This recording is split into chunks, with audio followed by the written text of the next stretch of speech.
And then comes that day where I got the phone call from her father, from my then husband. He said, "You got to come home. Something is not right with her." And I said, "Well, the night before she was a bit weirdish, so maybe you want to go and check her fever." So while he did that, I jumped into the car from where I used to work back at the time, and I drove. And I remember I had to stop on the side of the road to let the ambulance pass. The thing, what would have been? Would I be a grandmother now if she would be like 29? What would she have done out of her life? How would she look like, right? These are just on an ego level, but still, we're humans, right? This is here too. So those moments are just like, I'm bawling my eyes out. And other moments I can just appreciate to be able to be in touch with her on an absolute total realm.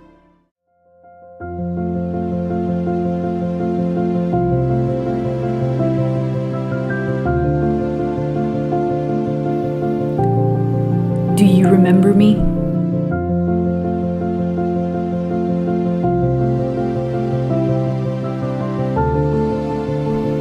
I am the part of you that is wise and alive, that is pure love and beyond your limiting mind.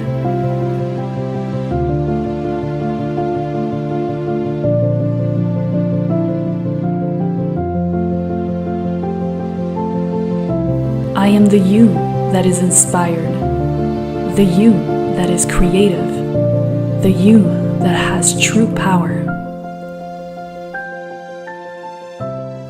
Are you ready to remember you? Hello, and welcome to Remembering You, the show. I am your host, Elie La Liberté, and I am a published author of 2 spiritual books. And this show is associated with my new book, Letters from You to You, Awaken Your Power Through Conversations with Your Higher Self. This show is about reconnecting to your power, the truth of who you really are. The guests on this show are authentic human beings who have stories to share with us about how they navigated through difficult challenges and illnesses, and also how they uncovered the higher part of themselves. May you feel inspired to go into your own healing journey and remember who you really are. Hello, everyone, and welcome back to the show. I am your host, Elie La Liberté, and we have a very special guest today that is from BC, Canada, and her name is Tamoah Burton, and she is going to be talking to us about her healing process with something that happened to her in her life. And hi, how are you doing, Tamoah? Hi, Ellie. I'm great. Thank you. How are you? I am fantastic, and thank you so much for being on the show. And so, yeah, we were talking a little bit before the recording. I wanted to get to know a little bit about your story and how what has happened in your life, and how did you overcome whatever you've gone through. And also, I imagine that we're always just going through healing and deeper healing. So I'd like to have a little bit more of your background story and just let us know, like, how did you navigate all of this? So let's turn back the clock of time 29 years ago. I realized that I was accidentally pregnant, and I was traveling a lot back then, still today, but I was traveling, and I was like 3 months pregnant, and I'm like, hey, you know what? This poor thing in me has no idea what's going on. I was in Thailand on a road that was really bumpy, and they gave me the idea to start to write a diary to my baby. So I would write the date, what did we do, which country was I traveling, why was I there? Because very often I was traveling to countries to learn about natural healing. So here I was in Thailand learning about the traditional Thai massage, right? Not other things. So the traditional, because very often, you know, people think something else when you mentioned that kind of massage. So it was very intense. I had a one-on-one teacher, and she didn't speak a word of English. But so everything that I found that's interesting for my child one day to read, what while she was growing in me, what her mother was doing. So I would keep this going on, writing this diary. And eventually I had this feeling of, she's never going to get this diary. And I'm like, well, okay, so I'm maybe gonna lose it or misplace it, because that was really a book and a pen, right, back at the time. Yeah. So I thought, okay, then you're gonna lose this diary, or something is gonna happen to me, so I will not be able to give it to her. So I never would think that she is the one who is gonna die, right? So, and she died when she was 10 months and 2 days old. So by now my diary had become quite thick, because I was philosophing with her. I was explaining, why am I vegan? Why isn't she baptized? Why am I not, why did I quit church? Why am I having, why am I living the way that I live, right? So everything was explained in there. And then comes that day where I got the phone call from her father, from my then husband. He said, you got to come home. Something is not right with her. And I said, well, the night before she was a bit weirdish, so maybe you want to go and check her fever. So while he did that, I jumped into the car from where I used to work back at the time, and I drove. And I remember I had to stop on the side of the road to let the ambulance pass. And I just knew they are going because of my daughter. And because my sister had called me as well, I first drove to my parents' house, because I thought, well, maybe he went with the baby to my parents' house. And so I drive up there, and they say, no, they're home. Go quick, something is so terribly wrong. So I get there, and there is the ambulance.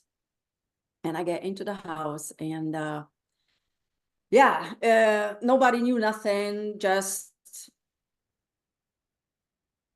I mean, you come into the scene, you have left in the morning, the baby was fine, everything, everything is good. And now you see this baby on the bed, lifeless, and all these people that you have no idea who they are, trying to do whatever they did, and just telling you to step back, right? You're like, I'm the mother.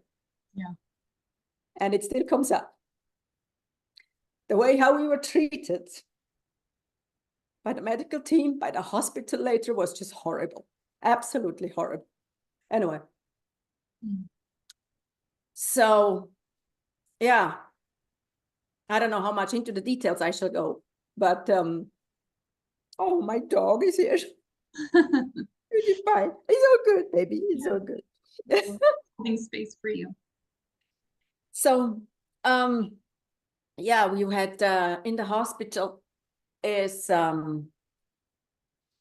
I mean, they gave her an adrenaline, I don't know what kind, and an injection into her heart to make her heart beat again.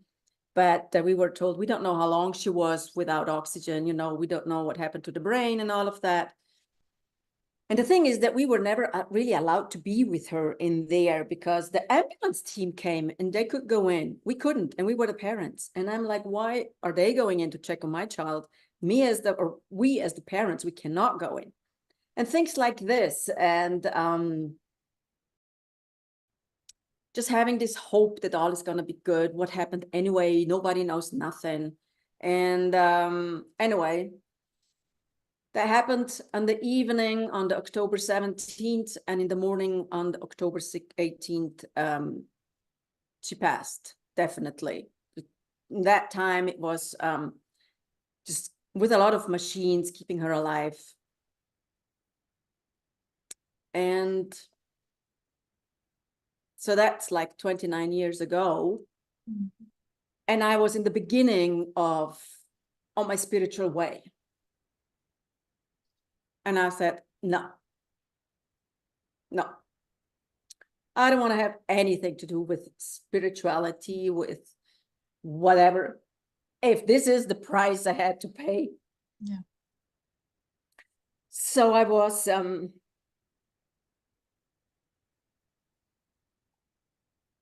mad. Yeah, for sure. With the world, angry, besides sadness that you cannot describe. And I'm surprised that I am so emotional, because in 28 years or in 29 years, there's a lot of work you do on yourself, a lot of modalities you look into, what's there that can heal. But for me, it was writing. Yeah. When I realized, oh, now I know why I had the feeling why she will never get this book. And this is just unheard of. What in the world? Why? Why does a child go before the parents? Mm-hmm. So after a while, I decided, technology came along and, the first computer in the house. So I decided, you know what, I'm going to retype it just for me as a therapy, because the last chapter wasn't written. So I rewrote everything that was in that book, and I just had it now back at the time, the floppy disk, still a long time ago. And then came the last chapter that I kept on writing and rewriting and going through the process, and just threw me back again and again. Mm. And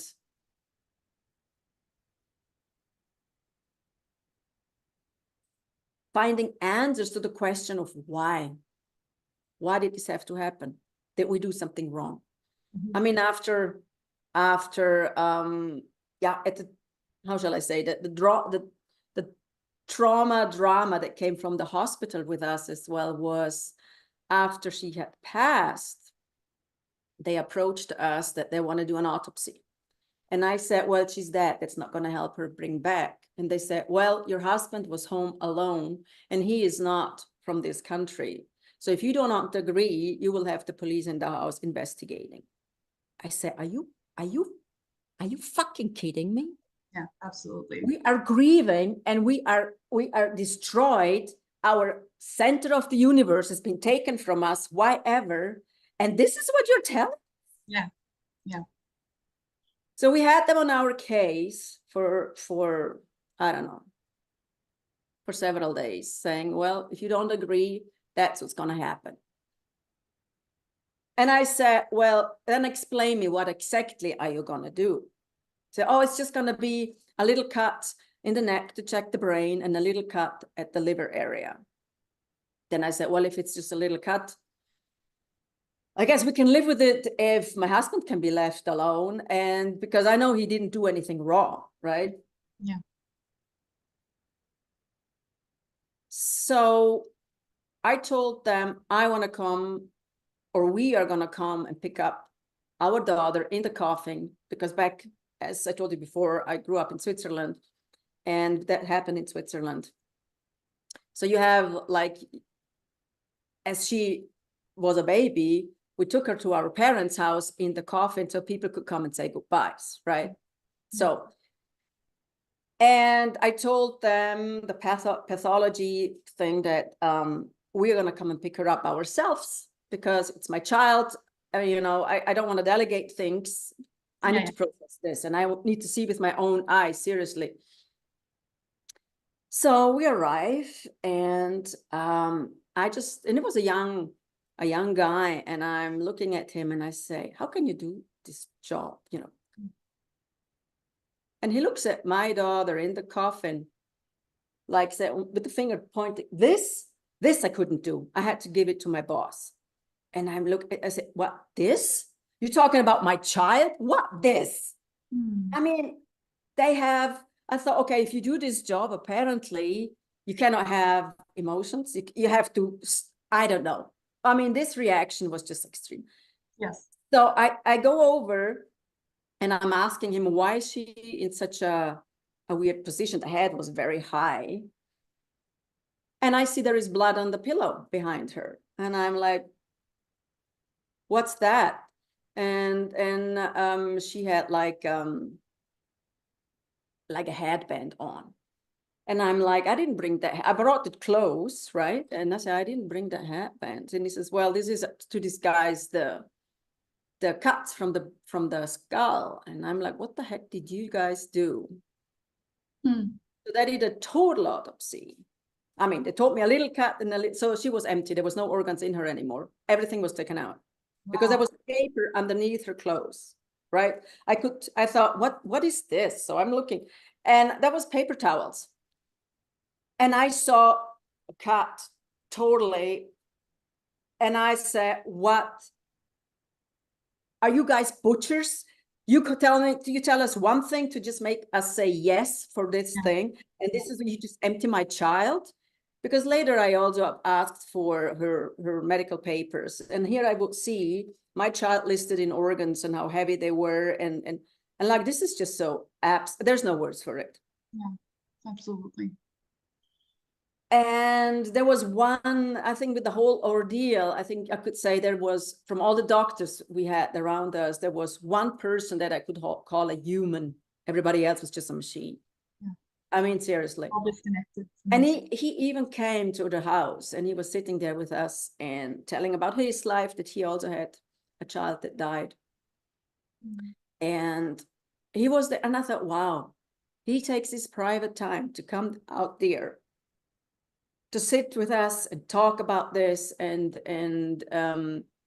why did they do what they did, and so forth and so on. But anyway, the whole thing, besides the trauma of losing your child, this came on top, that today I cannot stand hospitals. Seriously. Yeah, for sure. So time goes on. I have decided I don't want to have children at all anymore. She was the center of my life. And 3 months later, I'm pregnant.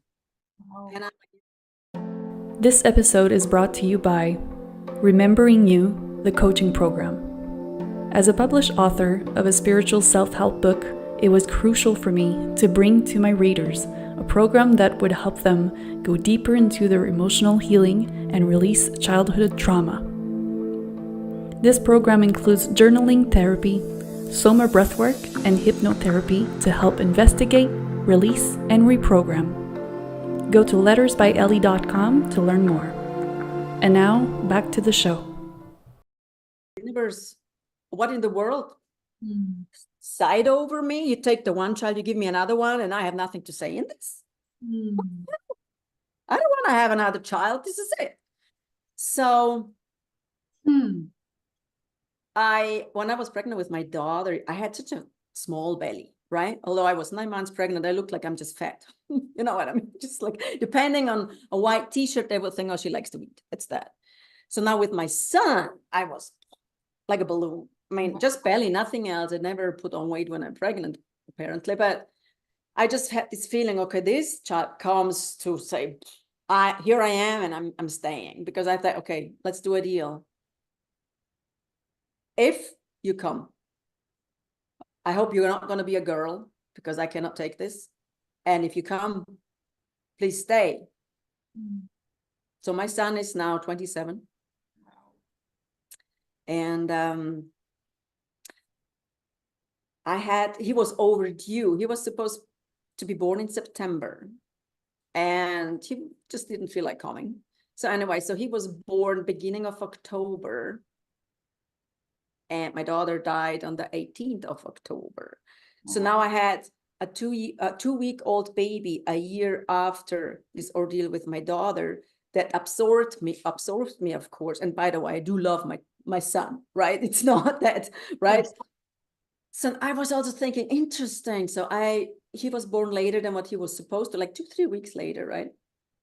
And now I am so absorbed with a newborn baby that on that day, you know, we have these days in life where we just fall into a hole just because of the baby.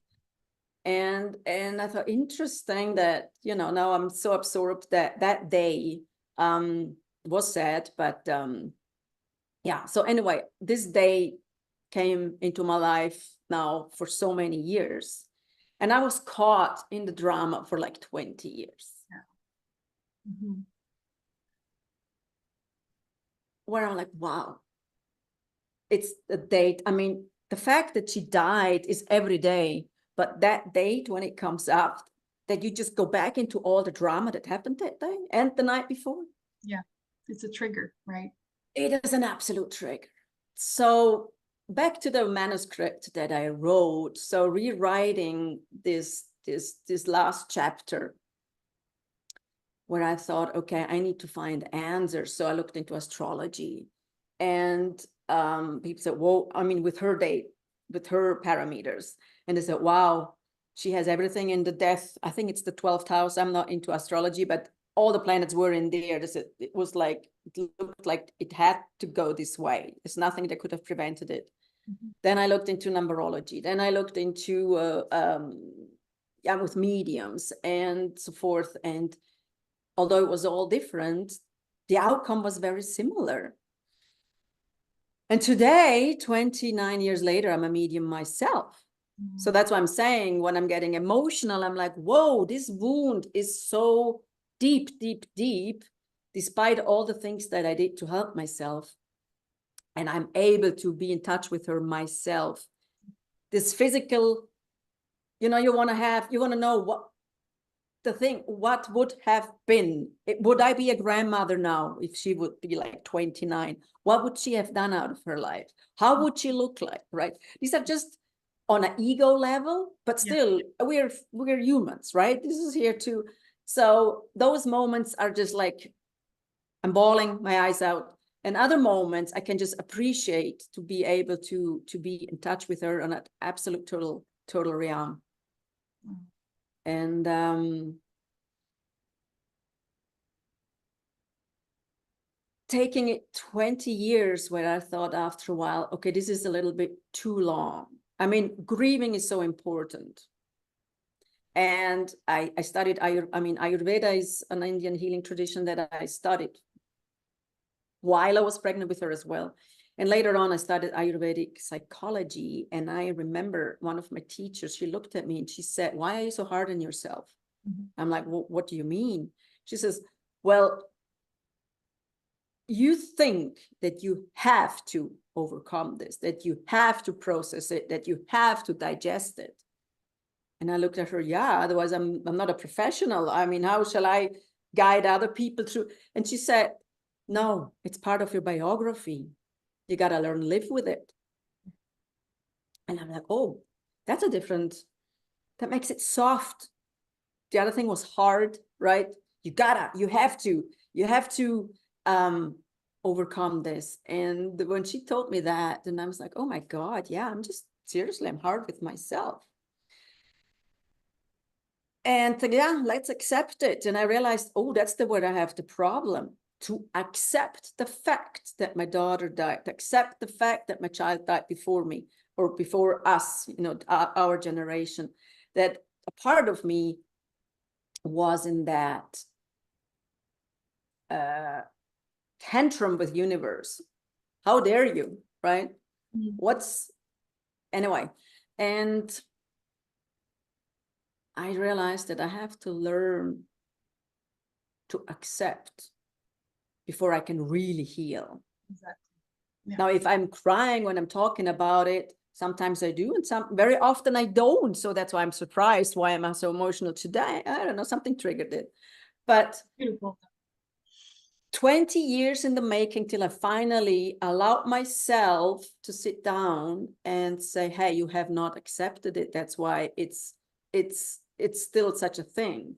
And learning myself, I mean, as I said before, when it happened, I decided I don't want to have anything to do with spirituality. This is just not right. And interesting how universe is just throwing things into your path, right? All of a sudden, there was an English medium in Switzerland who needed somebody to translate. And however it got to me, I ended up translating for him for several years. And when you are translating somebody, I always think you are the one who learns the most because you have no time to wander off in your thoughts and start dreaming something. So I started getting into that. And all the things that happened there, I'm like, okay, universe. Yeah. I got it. I got the message. I know there is so many things that you cannot see with these eyes, right? And I started to open myself up again for that possibility and learned a lot of modalities that help myself, because when you learn something, you first have to work with yourself, right? You gotta go into your closet, go and find your demons and shadows and things and stuff. And once you have done that, you are prepared to work with others. And there are modalities that talk to you, and there are others that don't. They're like, okay, that's not my thing at all. And eventually, I went through all the possible things, working with bodies, with the emotions, with them, with the mind, with energy fields, and then with the spiritual realm. So I'm like, I worked myself up from the physical realm up to the thing. And sometimes wondering, okay, my connection to spirit is here now, but what the price did I have to pay for it? What did my soul, when my soul decided to reincarnate, what in the world was I thinking to agree for this thing to happen throughout my life, right? Yeah. Then again, I have this thing popping up. Hey, the best healer, or I don't like to use the word therapist, because you know the word that's in that word. If you separate the THE and the other part of the word, I'm like, that's not what I'm doing with my clients. Although opposite. So that the best healer is the one that went through him or herself all sorts of ordeals, right? And I'm like, well, yes, certainly, because you don't speak out of theory, you speak out of your own experience and your own biography, knowing what did you do. And especially with grieving, there is no magic pill to take. I developed a thing, how shall I explain?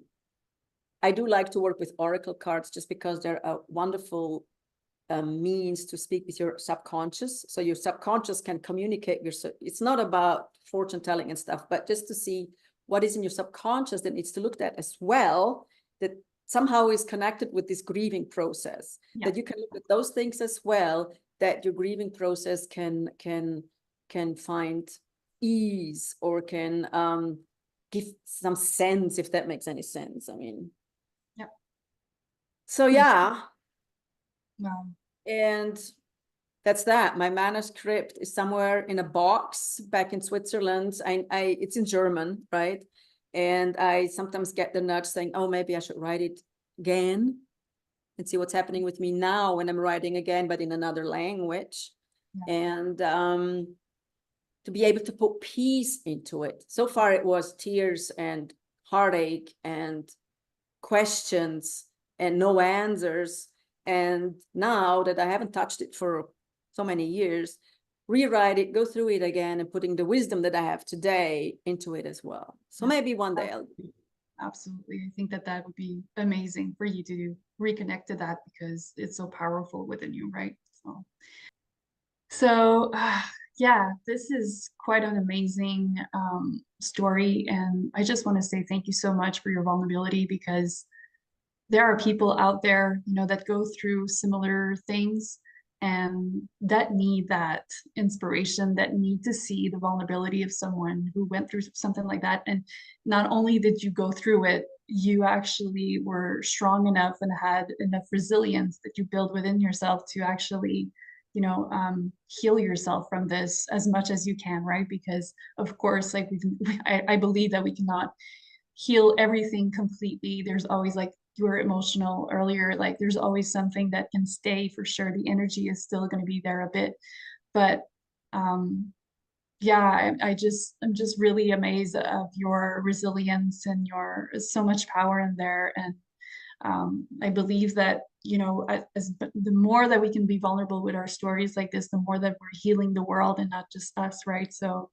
I'd like to say that your daughter, for me, was a gift to you in a way, because it was a gift for the entire world as well, and as much as it can seem unfair, because absolutely I can see how this felt so much like, why did I need to take that on, but at the same time, there's love in all of that, and I feel like that you were able to accept it, like you said. So it's beautiful, and it's, it goes straight into my heart. And I'm so happy that I have you on, because, this is what it's all about for me. This show, this, the way that I'm doing my things as well with my book and my things. So thank you for that vulnerability. Thank you, Ellie. I always finish the show with a thing that I do with my guests that is associated with my book. And the way that it works is that, so my book, it has 21 letters, and the letters are all written for you by your higher self. This is the way that people can see this book, is like as if they are reading themselves. So their higher self is speaking to them directly through each letter. So it's very intimate. There's a lot of compassion as well in all of it. And every letter has a subject related to it. So I would like to ask you to choose a number from 1 to 21. 8. 8? Okay, let's see what 8 is.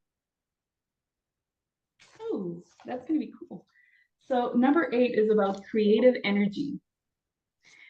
So in this book, when I speak about creative energy, I am speaking about the way that, our higher self is the creative force, really. When we connect to this higher self, we are creative automatically and things just flow naturally. And so I'd love to know, what you're writing.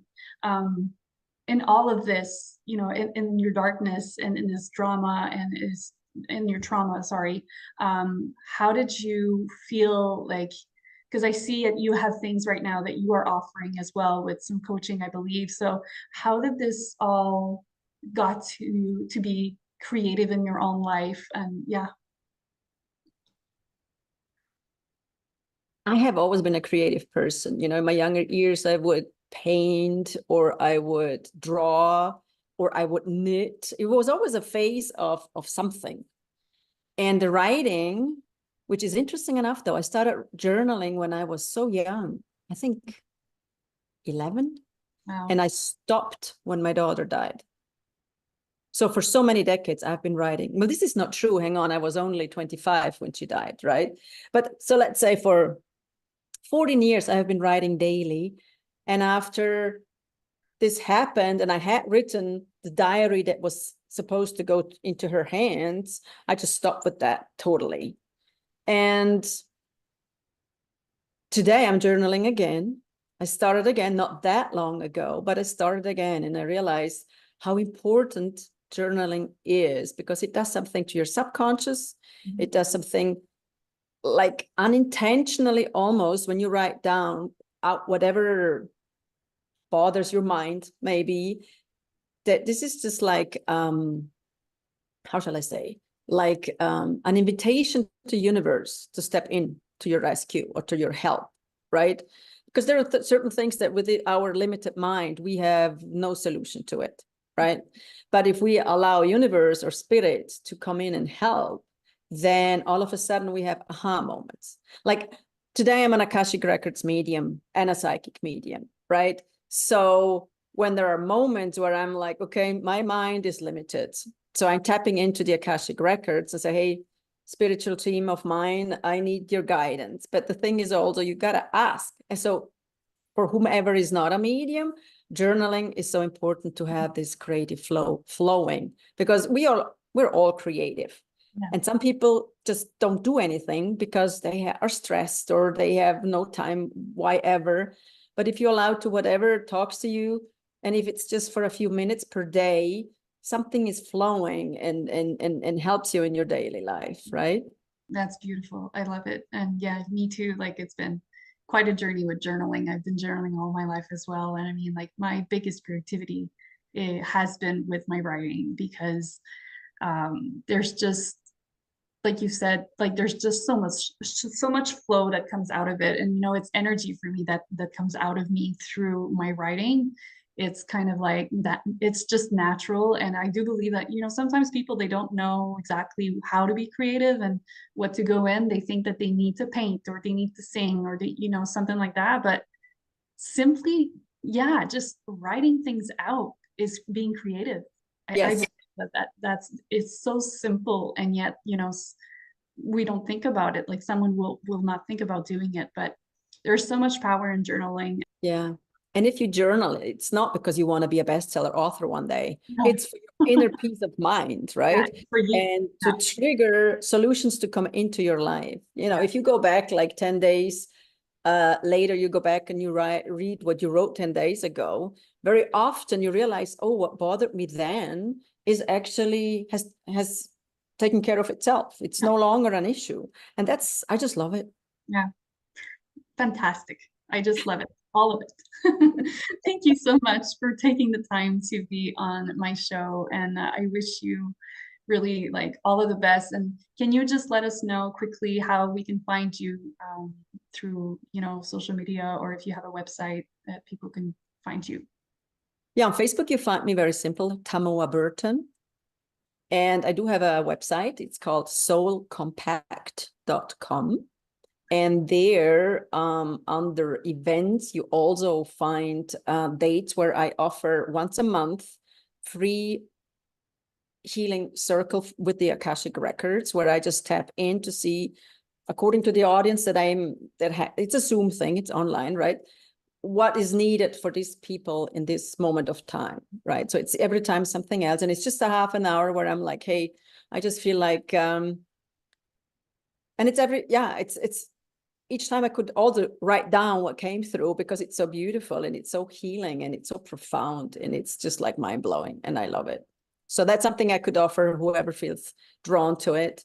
You can get in touch with me via soulcompact.com events, and yeah. Perfect. Great. And we will put it in the description as well so that people can find it easily. Thank you. Wonderful. Thank you so much thank you for being Ellie, on the show. Yeah, thank you, Ellie, as well, for having this show of yours. I think it's beautiful. Thank you.